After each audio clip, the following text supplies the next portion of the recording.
And we're going to be in Isaiah chapter 9, probably like the classic Christmas passage of the Old Testament.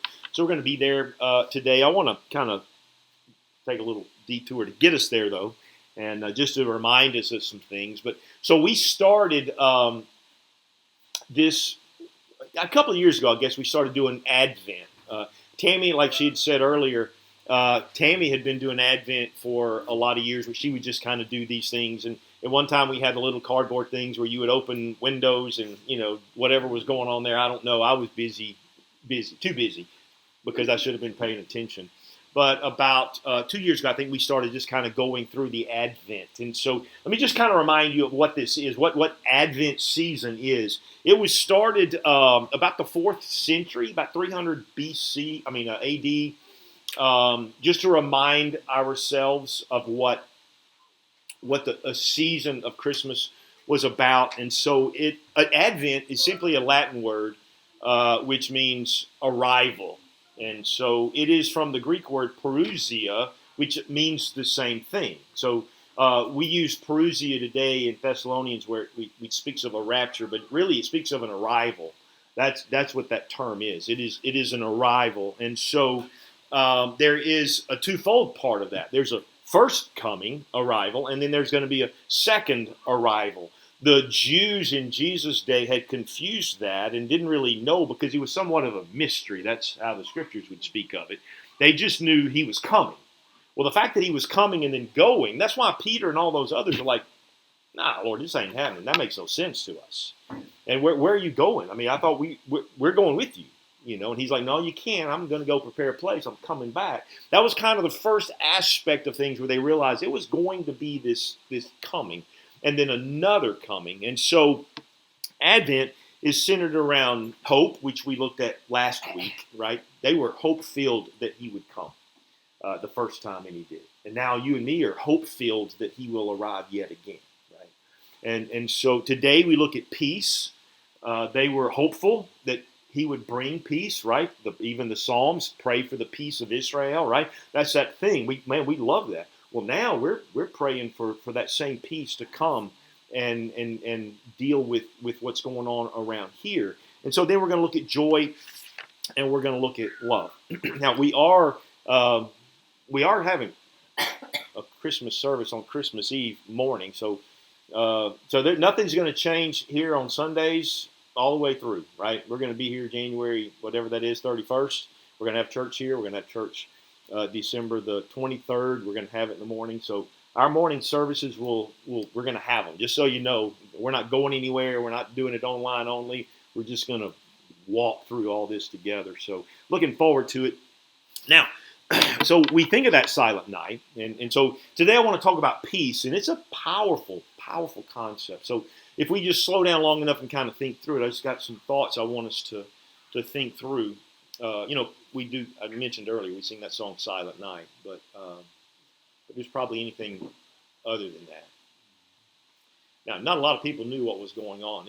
It was really just like throwing a pebble into a pond. It was just a little ripple effect. But we have still been feeling that effect, right?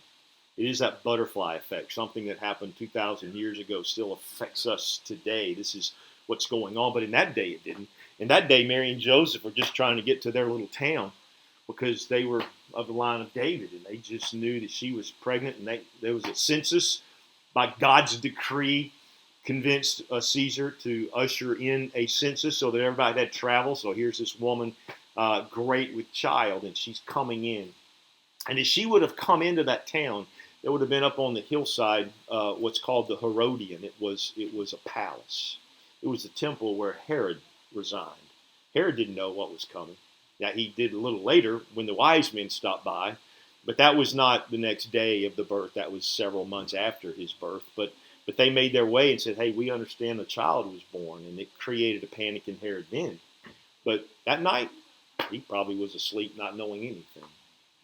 And so you had Mary and Joseph there, and the angels got their message. So it was a little disturbing for them, I'm sure, right? When you see an angel, it's not like, oh, cute. It's not like, cute as little chubby little guys with little arrows. These are mighty warriors that have wings, and every time they make an angelic visit, usually it's like, hey, don't be afraid, because that's what happens, right? You freak out, and so, but they did in that shepherd's area, and then they came. But we think of peace, and I want us to. There was a lot more going on that night, and I want to take us to a dream that I preached this several years ago. We had a dragon in our manger scene because there was one that night. And so if you've never really seen it, I just want you to. So we're in the book of Revelation, chapter 12. I want to read a passage because it sets us up for what this thing called peace is. Okay? So we think, oh, wow, how powerful that was, Joseph and Mary in that little manger, and there were some animals there, and there were some angels there, and it was cute and cuddly, and she's wrapping him in the swaddling clothes, and wow, how comfortable and cozy that is, right? I don't know if you remember, or I remember the first time, well, it wouldn't be the first time, when our first child was born, that night in the hospital, and everybody else had gone away, and it was just me and Tam and little Jared there. It was the coziest feeling in the world. It's just warm. Fearful, because you think, what have we done? Right? I mean, we're way too young to be parents. But at the same time, there was just this warmth that came over you. So I know that was what was going on. But what was behind the scenes? John gives us. So when you read the book of the Revelation, I know everybody wants to take it and try to make it mean certain things and try to fit it into some future thing that they think is how the world is going to end. And I'm just telling you, a lot of guys that are preaching that stuff don't know what they're talking about. John was simply giving, it wasn't a chronological thing that a lot of people think. If it were, then it's kind of messed up because you've got one scene where he's going all the way back, one of the first scenes of his vision, he's going all the way back to the beginning. The second one, he's going to the future, and then he's just all over the place. And so I don't want to make much of this, but I want you to understand what's taking place on that night. Revelation chapter 12, it says this, and a great and wondrous sign appeared in heaven. A woman clothed with the sun, with the moon under her feet and a crown of 12 stars on her head. She was pregnant and cried out in pain as she was about to give birth. Then another sign appeared in heaven, an enormous red dragon. Right? So you've got this picture of Mary there representing all of life in Israel in that sense, and she's about to have a baby. And then in the heavenlies, it says this, then another sign appeared in heaven, an enormous red dragon with 7 heads and 10 horns and 7 crowns on his head. His tail swept a third of the stars out of the sky and flung them to the earth. You get what's happening? There was a war in the heavens that was taking place. Now, he's merging a couple of times in this to get us here, but I just want you to see what was taking place. So there was this angelic war, and a third of the angels fell, sided with Satan, right? And that was what's going on. And so listen to what he says. His tail swept a third of the stars out of the sky and flung them to earth. The dragon stood in front of the woman who was about to give birth so that he might devour the child. Are you catching this? Satan knew that this night, listen, he's a student of the word too, right? We know that.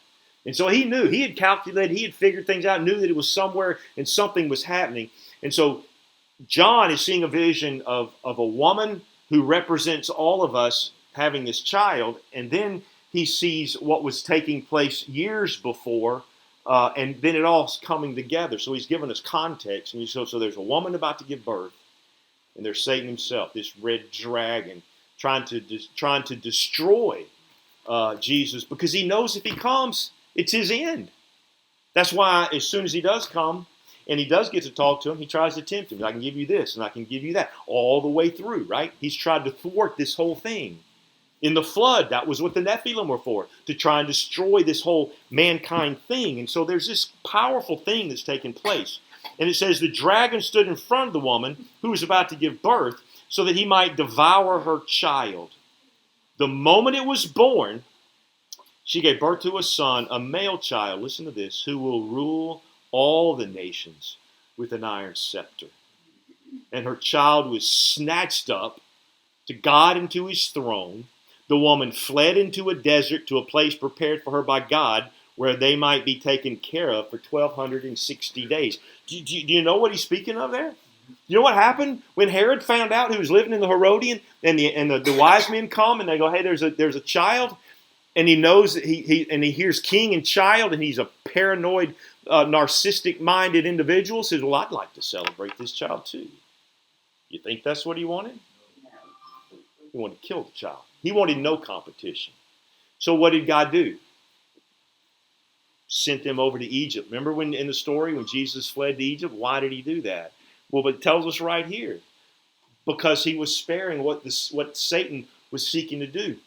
And so using Herod had decided he would kill every male born 2 years old and younger. And so that's what's going on. Now let's just keep reading this. This is really fascinating to me.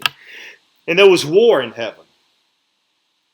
Michael and his angels fought against the dragon, and the dragon and his angels fought back, but he was not strong enough, and they lost their place in heaven. The great dragon was hurled down, the ancient serpent called the devil or Satan, who leads the whole world astray. He was hurled to the earth, and his angels with him. Then I heard a loud voice in heaven say, now have come the salvation and the power and the kingdom of our God. Now again, John is seeing a couple of things. He's seeing the war that was in heaven, that did happen. And now he's bringing us to the center here to show us how all of that is still relating. And this is what it says. Now have come the salvation and the power of the kingdom of our God and the authority of his Christ. Where's he speaking of that? In that child, in that little manger. There's all of this going on. And what we see is a baby.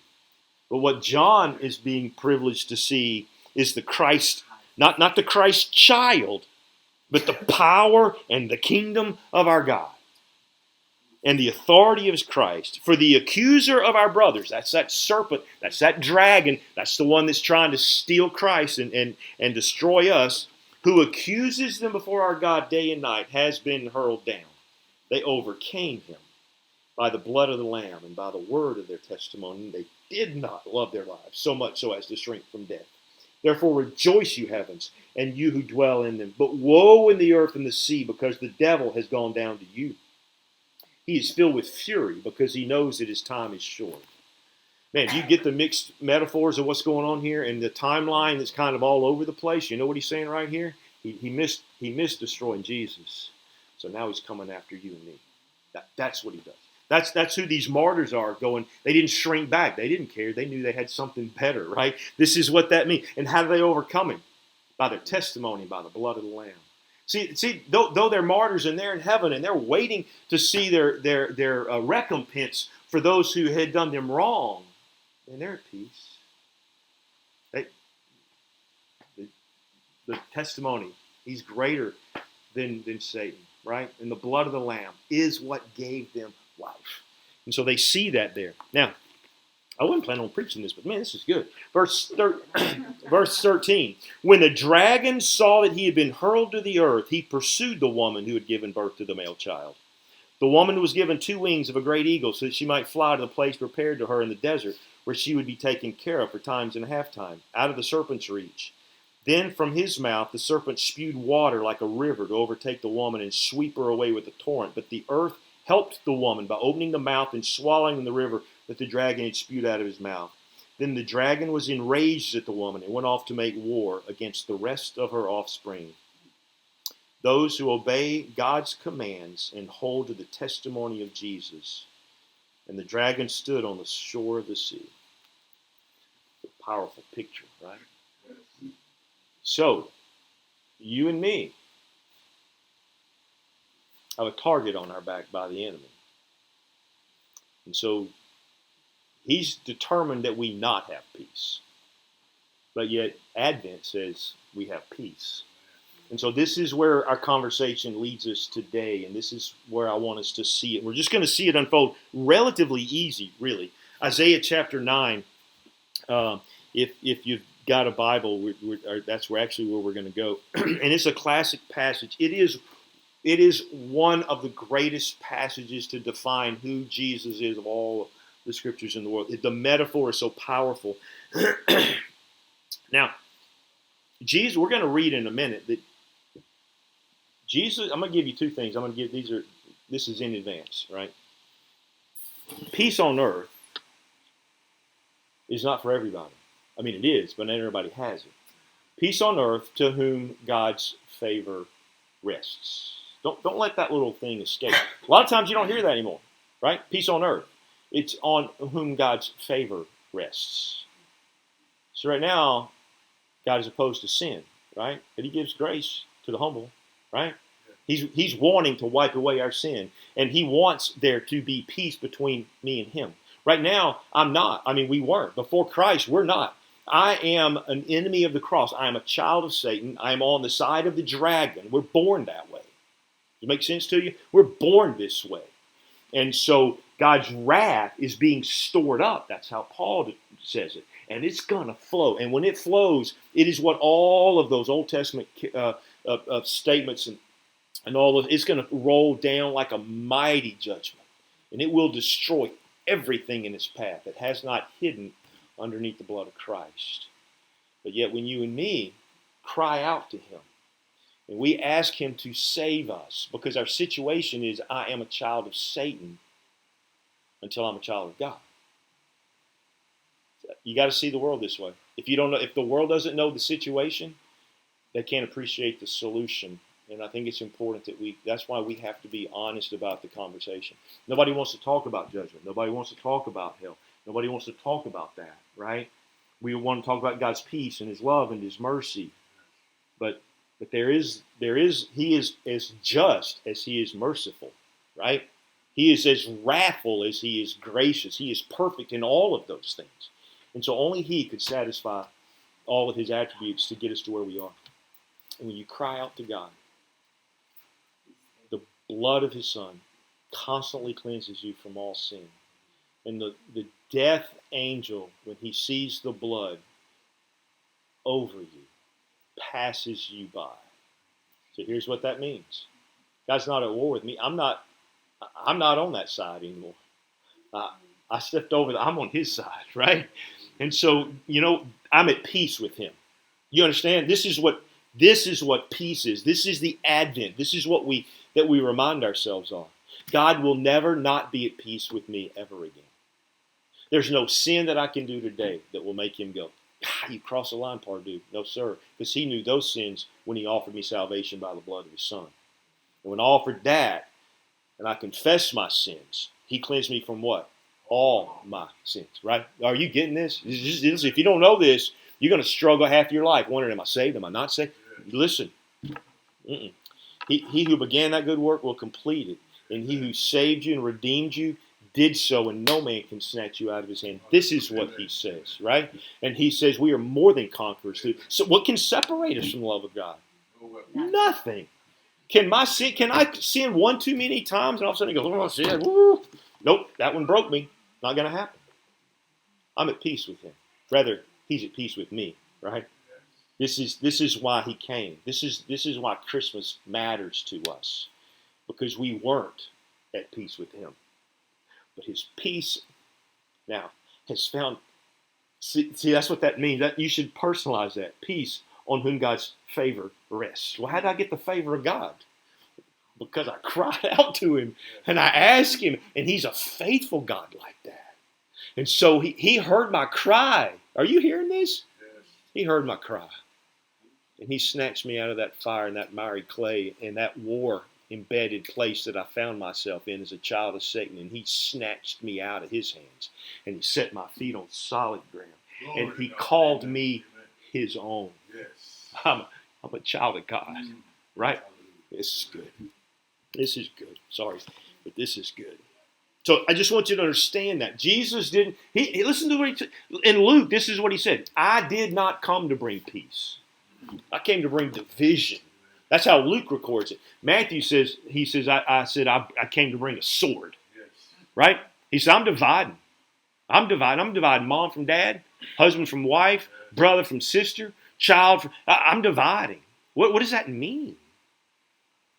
He's offering peace, not everybody's going to want it. He walks in on that Palm Sunday, and he's weeping, and he speaks of the fact that I offered you peace, but you wouldn't meet the conditions.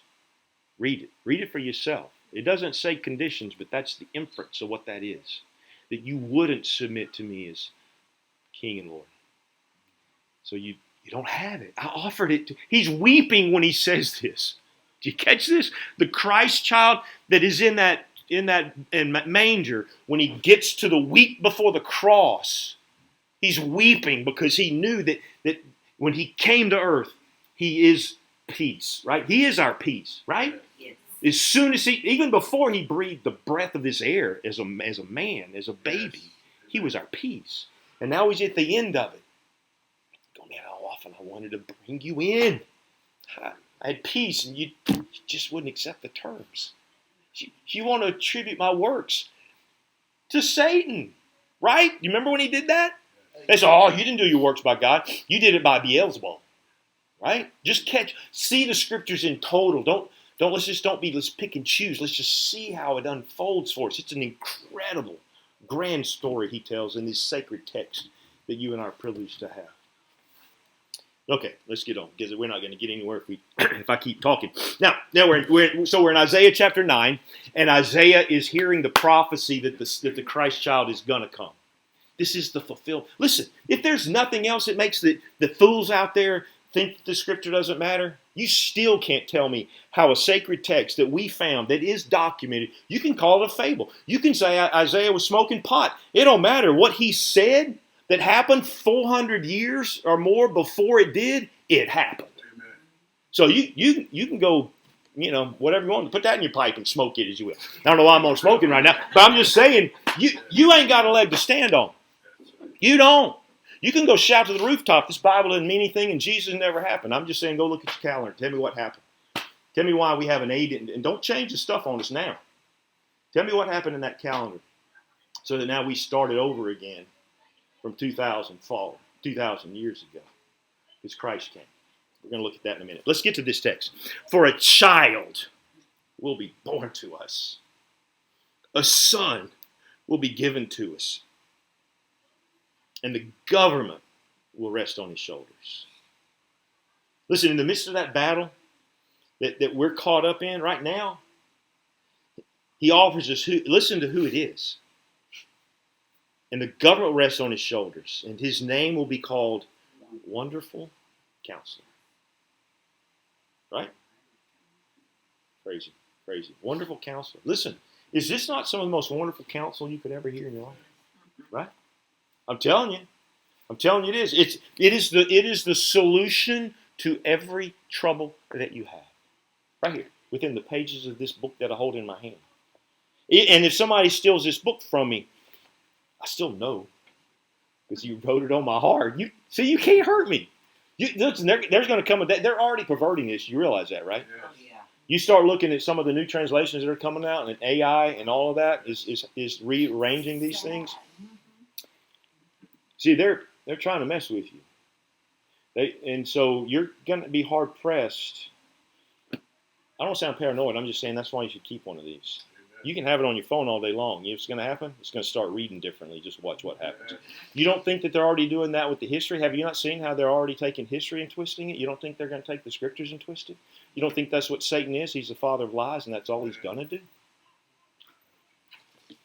You want to know why I write my notes down like this now instead of on my computer? Because at some point they're going to take those away. And I want, should the Lord tarry, I want my kids and my grandkids to have what their poppy and their dad wrote about God's word, because what this is in this, my notes in this book, they're true no matter what they do. That's all free. I didn't mean to give that to you. I'm just in this thing right now, and I just want you to see what he says. Listen, peace comes. It's in our soul that we want it, right? I mean, I like peace on the outside, but in the midst of what I see, I want my heart calm. This is what he came to bring, right? Because life is hard, isn't it? And there's nothing like the scriptures. The counsel of a wonderful God, right? Wonderful counsel that can give me peace in the midst of everything going on, right? This is what it is. Now, that wonderful counselor, see this, he gives me light. In this, everything else is dark, but when I start reading this, it wakes you up, right? It's light. All of a sudden, it's like, oh, I can see, right? This is light. And that's why it says, he is the light of the world. And he came into his own, and his own didn't recognize him. Why? Because they loved darkness more than they loved light. Why is the world not at peace? Because they're walking in darkness, man. They don't know any better. But you and me, we have this soul-enriched light that comes from within us. That it doesn't matter what's going on around the world, I see it differently than everybody else does. Do you? Right? I'm not. That's why I can tell you this. I have a lot to think about. I got nothing to worry about. Because I know what His Word says. His Word is so powerful and it's true. It tells me how it ends. It even tells me I'm going to go through difficulty. Jesus was as honest with the 12 as He could. Hey, listen, they hated me. They're going to hate you too. And they're going to want to kill you. Right? He says this all the way through here. All right, let's look at the other one. Mighty God. He is a mighty God. We just as easily could say He's a mighty warrior, right? Listen, there are dark spiritual forces that are out there, and my King is aware of those things.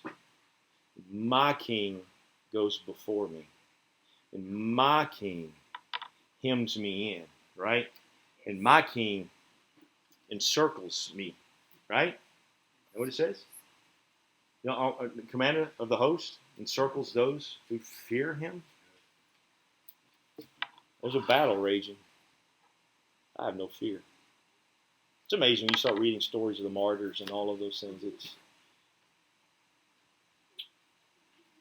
I'm not going to tell you stories, but there's so many stories that could be told of what the calmness in the midst of all of that, right?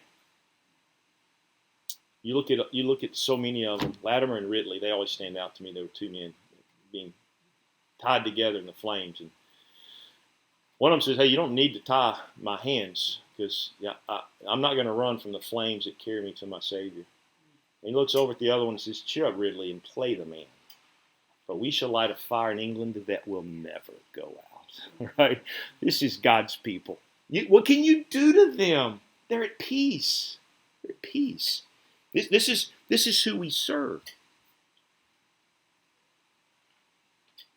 I'm going to read to you out of 1 Corinthians 15. It's in that passage, and you don't need to turn there, but it's in that passage of the return of Christ. And it says this, "Then comes the end, when He hands over the kingdom to our God and Father, when He has abolished all rule and authority and power, for He must reign until He puts all His enemies underneath His feet." Listen, there are a lot of enemies out there today, and there's a lot of powers, and there's a lot of things, right? We can freak out about what's happening in Washington or the World Health Organization or wherever you want to go. We can freak out about all those things. They're all going to lose. They're all going to lose. We may experience a little bit of difficulty, but they all lose because He will put them all under His feet. My favorite line, in my studies, I have come to the place where I don't feel the need to argue with people about truth anymore. Jesus, when He sent the 70s out by twos, to knock on the door, if they welcome you, bring peace to that house. If they don't welcome you, dust the feet off and move on. Jesus got to the place with the Pharisees. He goes, "I'm not talking to you anymore. You're done. You're done. I'm going to talk to these. You've made your decision," right? And so, after I speak truth and someone wants to come back, my favorite line right now is, "Temporarily, that's your option. But one day, every knee will bow and every tongue will confess that He is Lord." Right? All right. Look at one more. Eternal Father. Isn't that powerful? I have peace because of several things. One, He's eternal. He's always going to be my Father. So those of you who had fathers that walked on you and walked out on you, it's in Him. He will never leave you, nor will He forsake you. And wherever you go, He's going with you. And so it's a powerful thing. So He is in the New Testament, He's called the Abba Father, right? That means that in the midst of my turmoil, when things don't make sense, and things don't make sense right now a lot, right? I mean, we have little Iris we've been praying for. That just seems wrong that a little 2-year-old girl is going to have cancer, and and this is going on, right? And we can talk and we can convince ourselves of a lot of things. But the greatest need that we have is to put our head on the shoulder of Abba Father, right? And just cry out to him, right? Remember when you were smaller and you had a good mom or a good dad and they would draw you in and they would hug you, and no matter what was going on, you felt better? This is who he is. He will keep you in perfect peace whose mind is stayed on thee. You symbolically crawl up in the lap of God the Father, the eternal Father. And you do that. You know what else he is? He's a dad. I know there's a mama bear, but there's also a papa bear. You start messing with my kids, I'm going to hurt you. He's that way, right? He is my Father. You think he's going to let Satan mess with me? I'm a child of the King. You don't think he's going to go off on them if that happens? Yes, absolutely he will. And so he is the defender of my life. And it says this, and this is where we were trying to get to. He is the Prince of Peace. Listen, I've had spiritual oppression before. Have you? I've had doubts, and I've gone through. I used to think depression was for weak people until I found myself in it, right? And depression is simply where you have this ideal of what should be, and then you get a dose of reality where you are, and that distance is called a depression. And so we can get there, and we can get in that place. But here's what I know: he is the Prince of Peace. You can. I'm not saying you don't need to. I'm not talking about medicine or anything else. I'm just saying what will fix you is what he does. Bill can medicate you. It can help smooth out the rough places, but only he can give you peace in your soul. Only he can do that. He is the Prince of Peace. And so he gives me that soul level peace. So we don't know what's going on. Man, when I found myself with some trouble in the courts, and I didn't know whether I was going to be found guilty or not, in prison or whatever, I remember God's peace was just there. People say, "Aren't you stressed?" I'm like, I'm too focused on living today, because if I start looking at tomorrow, I might freak out a little bit. But I'm just going to focus on today. And I learned a valuable lesson that day. I'm going to live this day. I'm going to be in this moment. And because there's safety right there, because the Prince of Peace lets me know daily that he is with me. Then there's peace. He's the Prince of Peace because he came to satisfy the wrath of God, right? So he did that, and now I'm at peace with God forevermore. I'm on his side. He's not on my side. I mean, he is, but really he didn't move. I did, right? He doesn't move. But when I came to him, I found myself under the shadow of his peace. And so it's settled. And he says, verse 7, there will be no end to the increase of his government or of peace on the throne of David and over his kingdom, to establish it and uphold it with justice and righteousness from then on and forevermore. Listen to this. I love this phrase. The zeal of the Lord of armies will accomplish this. Who's going to bring my peace? Is it going to be something I'm going to drum up and kind of just hope it? Man, the zeal of God Almighty is going to accomplish that peace for me. It's not mine. I'm not earning it. He just gave it to me. And it says, in the increase of his government knows no end. I'm going to tell you, it may not look like it, right? It may not look like we're winning. Sometimes you look at the world and it feels like the whole world's gone crazy. It's dark and it's getting darker. But when you think about it, just think about it with me. There were 12 that Jesus had, right? And there were 70 that he had. He had a host of women that were with him that helped kind of fund the deal, and just read the scriptures. Then there were 500 that saw him after his resurrection. There were 120 in the upper room. And then it went to 3,000 were added. And then it was 5,000 that were added. And today, statistically, I don't know where they came up with it, but Pew Research in 2022 says there's 2.9 billion people who name the name of Christ alive in our world. I think there's like 7.9 billion people on the planet. So it's not like we may be small, but we ain't that small. What's going on, man? The Lord is bringing his peace, right?